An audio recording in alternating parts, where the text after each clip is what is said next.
Apaga las luces, sube el volumen. Ya estás en tu dosis semanal de historias de terror aquí en Espectro Podcast. Soy Oscar Morales y como siempre estoy muy contento de recibirte aquí para compartir contigo más testimonios, más leyendas, más historias paranormales que a la vez, para ser específicos la de este capítulo, nutren una cultura.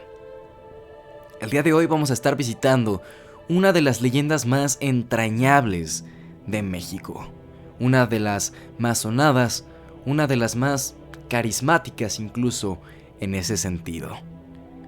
Lo que hoy conocemos como la colección del Museo de las Momias en Guanajuato nació fuera de espectáculo, en el subsuelo del antiguo Panteón de Santa Paula. A partir de la década de 1860, ante la necesidad administrativa de reutilizar nichos cuyas familias habían dejado de pagar el derecho de sepultura, las autoridades comenzaron a exhumar restos, y allí, en ciertas condiciones del terreno, aparecieron cuerpos sorprendentemente preservados. Vamos a escuchar la historia, la leyenda y los testimonios que tengo preparados para ti referentes a las momias de Guanajuato. No te olvides de mandar tu historia. Vamos con el capítulo del día de hoy. Esta momificación, de origen natural y explicada por la aridez, la composición del suelo y la falta de intercambio de humedad en las gavetas, fue el detonante de una curiosidad que pronto se transformó en atracción pública.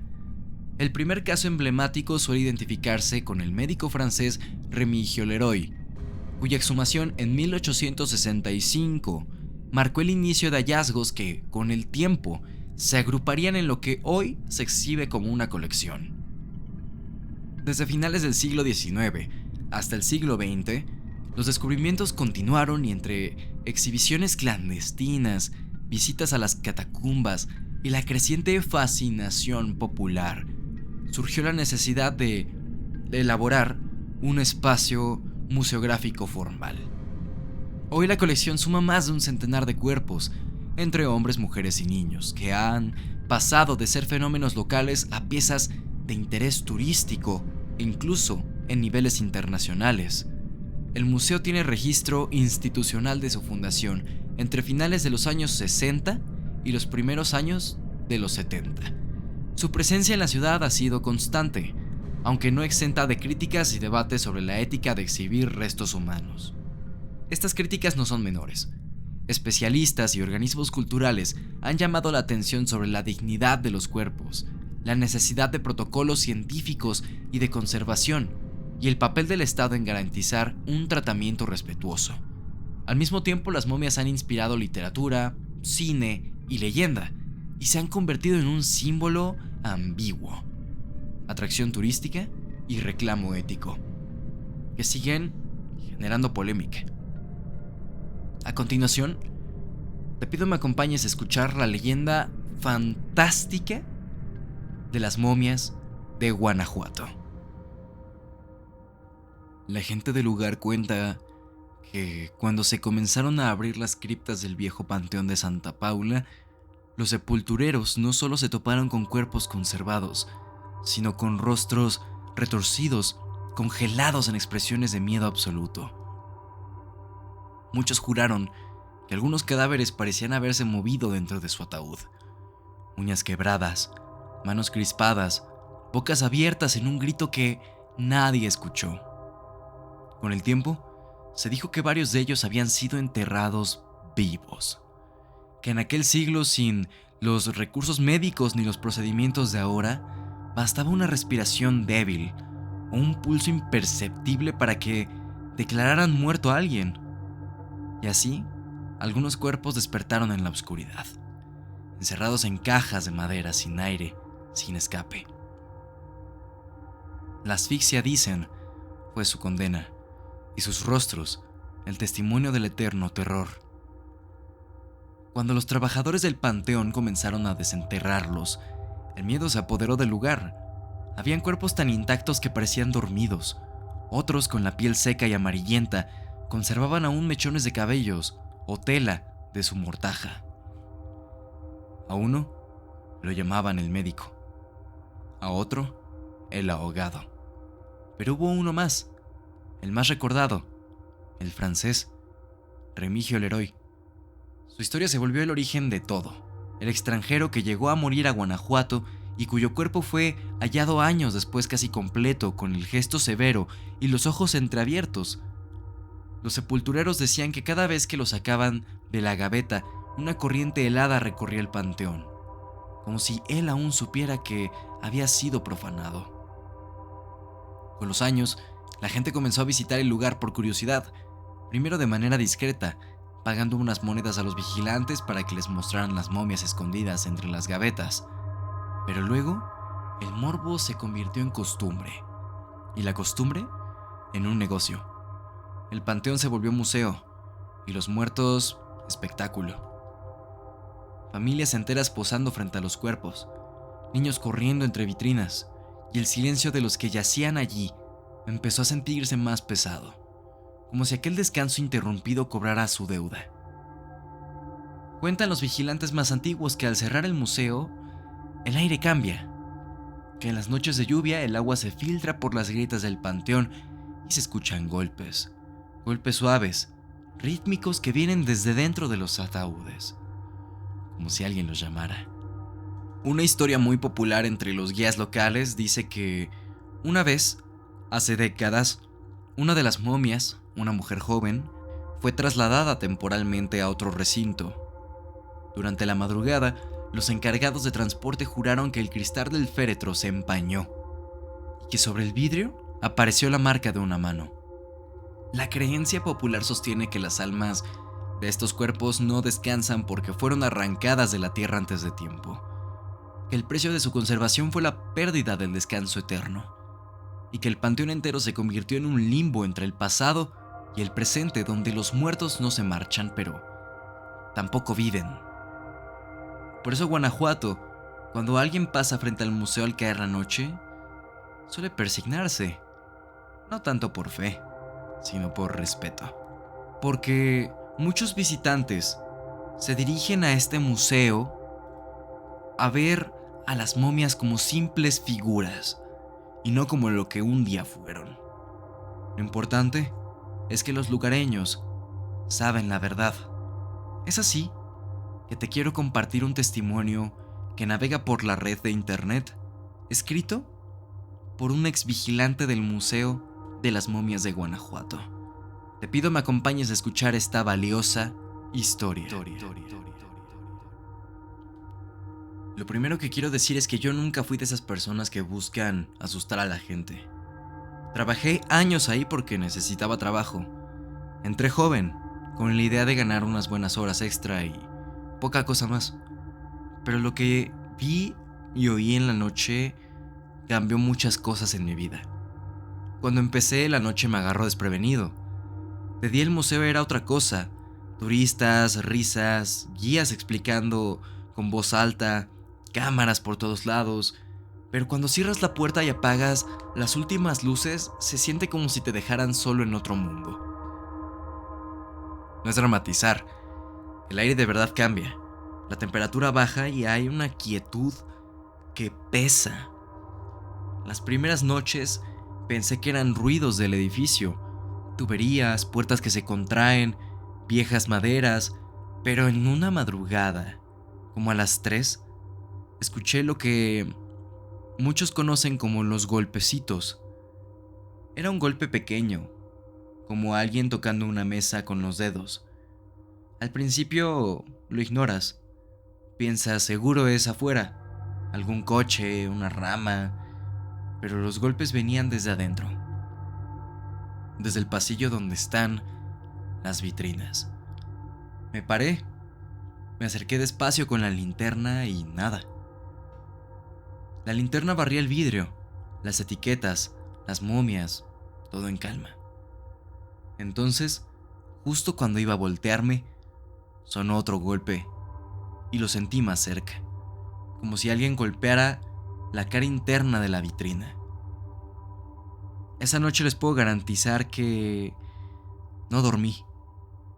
No lo dije al principio, me dio vergüenza, pero la gente empieza a notar cuando te cambias.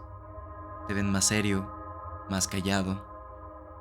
Al poco tiempo empecé a grabar con el teléfono, no para hacer un show, sino para comprobarlo yo mismo. Y sí, en varios de esos videos se escuchaban golpes, ruidos secos que no tenían explicación. Subí uno de esos videos a una cuenta de Facebook, sin mucha intención, y pasó de ser algo privado a algo viral entre la gente del pueblo. Las voces fueron lo que me desconcertó. Al principio se podían escuchar susurros, apenas audibles, como cuando uno está en la cocina y el vecino murmura por la ventana. Pero había noches en las que se volvía una charla más clara. Palabras sueltas, nombres, incluso algunas risas cortadas. No siempre estaban en el mismo lugar. A veces venían del fondo, donde las gavetas más antiguas están, y otras donde están las infantiles. Lo peor para mí fue escuchar mi nombre en una ocasión. Yo miré de golpe y no había nadie. Puede parecer tonto, pero cuando escuchas tu nombre así, lo sientes en el estómago. Con el tiempo aprendí a distinguirlos. No todos los sonidos eran iguales. Habían golpes que sonaban más secos, otros eran más como un roce. Las voces podían ser angustiadas o a veces casi burlonas. Eso fue lo extraño, no era un solo tipo de presencia, sino como si hubiera varias memorias allí. Con el tiempo aprendí a hacer pequeñas cosas que me daban calma. Siempre llevar una linterna, revisar las cerraduras 3 veces, dejar una luz de emergencia encendida en el pasillo central. También desarrollé una especie de protocolo personal. Antes de irme me paraba frente a cada vitrina y decía en voz baja algo así como: buenas noches, descansen. Suena ridículo, pero me ayudaba a cerrar el día con respeto. Curiosamente, mientras más tiempo pasaba, menos me asustaban los ruidos. Llegó un momento en el que los golpes ya eran un gaje del oficio. Si los escuchaba, no corría, los anotaba en una libreta. Golpe a las 2:18 de la mañana en vitrina C. Susurro a las 2:43 de la mañana detrás del módulo infantil. Llevé un cuaderno con esas anotaciones por años. La gente, cuando se enteró de eso, decía que ¿por qué me había vuelto tan loco? Tal vez sí, tal vez no. Lo que sí es cierto es que dejé de sentir pánico. Lo que sentía era responsabilidad. Yo estaba allí para cuidar, aunque lo que cuidaba estuviera fenómeno, o no. Era humano para mí. Hubo noches curiosas. Una vez llamaron al conserje para mover una momia a otra sala por un trabajo de mantenimiento. Mientras la sacaban, varias vitrinas comenzaron a vibrar como si protestaran, no sé. Los trabajadores, que no son de creer mucho en estas cosas, lo pasaron por alto, pero el ambiente de verdad se puso tenso aquella ocasión. Al regresar la momia, todo se calmó. No sé si fue coincidencia, pero lo anoté en mi cuaderno. Publicar en redes para mí fue una válvula. No lo hice para obtener fama. Lo hice para decirle a la gente que lo que yo vivía no era imaginación única mía. Recibí mensajes de apoyo, otros burlándose, y mensajes de personas que decían: yo también lo viví. Eso me ayudó a entender que el museo tenía vida propia en ese sentido. Hoy ya no trabajo en el lugar, me fui por otras razones, pero hay ocasiones en la noche que veo luces que no deberían estar encendidas, o gente que camina de más. Me recuerda lo que viví. Lo que me dejó el trabajo no fue miedo, diría yo, sino una costumbre: el respeto. Respeto por lo que fue y por lo que quizás todavía está allí, esperando silencio.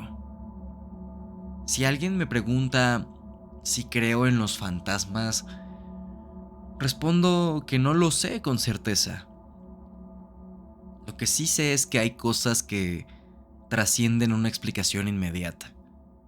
Y yo aprendí a convivir con ellas, a tratarlas como parte de mi jornada. Ahora, cuando alguien me pregunta en la plaza si volvería a entrar de noche, Digo, depende si voy o no voy con respeto. Muy interesante, muy profundo este testimonio que creo que nos deja una reflexión muy importante. El respeto para la muerte, el respeto para lo vivo. Y dejo en este espacio una pequeña reflexión de por qué admirar la muerte. La muerte, por muy obvio que suene, siempre es un indicio de que en alguna ocasión hubo vida y no hay nada más magnífico que eso, la vida. Vamos con el siguiente testimonio, que es muy interesante también, que es enviado de manera anónima. Vamos a escuchar este testimonio. Yo soy fotógrafo desde hace más de 20 años.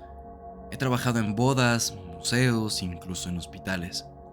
Y nada me había impresionado tanto como el Museo de las Momias. La primera vez que entré fue por encargo del municipio, para actualizar las fotos del acervo. Me dieron permiso especial para trabajar de noche, cuando el lugar estuviera vacío. La idea era aprovechar la quietud, sin visitantes ni reflejos no deseados. Y sí, vacío estaba, pero tranquilo, la verdad es que no. La primera hora fue normal. Luces frías, el olor a cal vieja, a polvo y formol. El eco de mis pasos se escuchaba exagerado. Puse el trípode, ajusté la cámara y empecé a disparar. Todo marchaba bien, hasta que entró un clic y otro. Escuché algo que no tenía nada que ver con el edificio. Una respiración larga, justo detrás de mí. Me giré despacio y no había nadie. Pensé que era un efecto del eco o del cansancio, así que seguí trabajando. Pero unos minutos después, escuché un golpeteo, suave como unas uñas tocando el vidrio de una vitrina. Fue tan claro que mi cuerpo reaccionó antes que mi cabeza. Se me erizó la piel. Lo curioso es que el sonido se repetía, cada pocos segundos, pero no era irregular. Era como un patrón, un... Apunto uno de mis focos y vi algo que me sacó de onda. Uno de los cristales estaba empañado. Empañado en un cuarto donde hacía frío y donde nadie había respirado cerca. Me acerqué y con la cámara lista tomé una foto. El flash iluminó por completo la vitrina y me cegó un segundo. Cuando bajé la cámara, el vaho ya no estaba. Solo era mi reflejo. Esa fue la primera noche. Pensé que la mente me había jugado una mala pasada, pero cuando revelé las fotos en el estudio, noté algo que me hizo detenerme. En una de las imágenes, justo detrás de una de las momias femeninas, se alcanzaba a distinguir una silueta. Era algo alto, muy delgado, como una sombra más oscura que el resto. No tenía rostro, solo la forma de una cabeza inclinada mirando al cuerpo. Llamé al director del museo y le mostré la foto. Él la observó en silencio sin decir mucho. Solo me pidió que no la publicara todavía, que iban a revisarla. Nunca supe si la revisaron o no, pero a los pocos días me llamaron para repetir la sesión con mejor iluminación. Yo acepté, aunque la verdad no estaba del todo tranquilo. En esa segunda sesión pasó algo todavía más extraño. Mientras ajustaba la luz del área infantil, donde están los cuerpos pequeños, el ambiente cambió. No sé cómo explicarlo, pero el ambiente se volvió más denso. Como si la habitación hubiera dejado de respirar. Fue en ese momento que escuché un llanto. Uno muy lejano. Pensé que era una grabación o un teléfono, pero no. Se distinguía que venía de una de las vitrinas. Llamé al vigilante que estaba esa noche conmigo y le dije, ¿escuchó eso? Y él me respondió muy tranquilo. Ah, sí, eso pasa de vez en cuando. él ya tenía súper normalizado que se escucharan este tipo de sonidos. Pero yo no. Yo terminé las fotos lo más rápido que pude y salí sin mirar hacia atrás.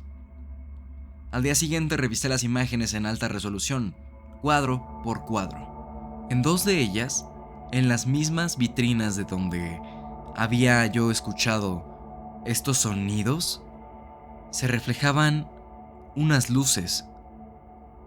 Unas luces que, por más detalle que yo ponía, no parecían ser reflejos de luz, ni polvo, ni nada por el estilo. Desde entonces, cuando me piden algún trabajo funerario o algún trabajo que tiene que ver de nuevo con este Museo de las Momias, me la pienso 2 veces.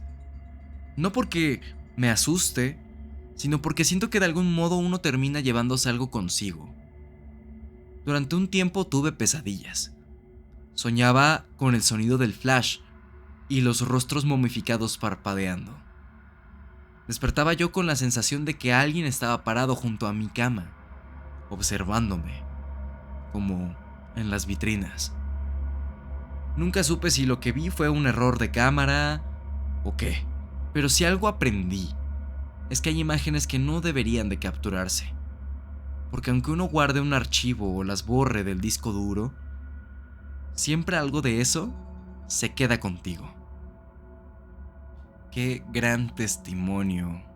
Agradezco mucho que me hayan permitido compartir estas historias en este capítulo. Te recuerdo que puedes enviar tu historia a través de mi correo electrónico o mis redes sociales que estás viendo en pantalla. No te olvides de dejar un me gusta, de suscribirte si es que aún no lo estás, y si el contenido es de tu agrado, me ayudas muchísimo compartiendo con algún conocido tuyo. Dicho esto, no me queda nada más que agradecerte por haberte quedado hasta el final de este episodio, de esta tu dosis semanal de historias de terror. Nos vemos pronto. Tú y yo tenemos una cita la semana que viene, con más de estas historias. Asimismo, si tienes ideas para algún capítulo que te gustaría escuchar aquí en Espectro Podcast, siéntete totalmente libre de compartirlas. Nos escuchamos en una próxima ocasión.